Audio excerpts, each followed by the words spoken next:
Bubble gum సినిమాతో హీరోగా అరంగేట్రం చేసిన సుమా కనకాల తనయుడు ఆ సినిమాతో అనుకున్నంత సక్సెస్ సాధించలేకపోయాడు. ఎన్నో అంచనాల నడుమ వచ్చిన ఈ సినిమా యూత్ ని ఆకర్షించినప్పటికీ కలెక్షన్స్ ని మాత్రం సాధించలేకపోయింది. అయితే ఈసారి మాత్రం రోషన్ కు పక్కా హిట్ అనేలా టీం తయారైంది.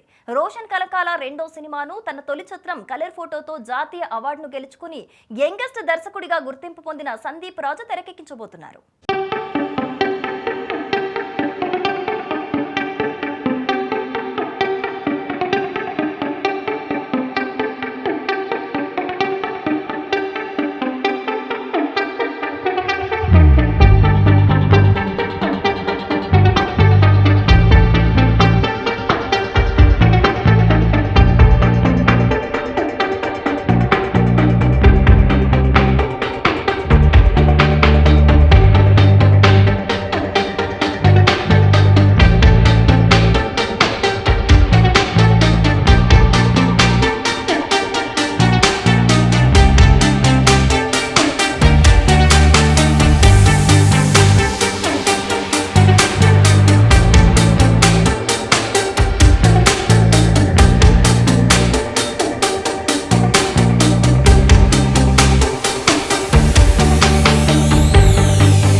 మోగ్లీ 2025 టైటిల్తో తెరకెక్కనున్న ఈ సినిమా కోసం సందీప్ రాజ్ మరో ఎమోషనల్ రిచ్ స్టోరీని రెడీ చేసినట్లుగా తెలుస్తోంది.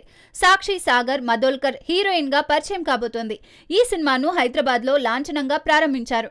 ఇప్పటికే వదిలిన first look poster positive feedback ని రాబట్టుకోగా మోగ్లీ 2025 టైటిల్ కు కూడా మంచి స్పందనను రాబట్టుకుంటోంది.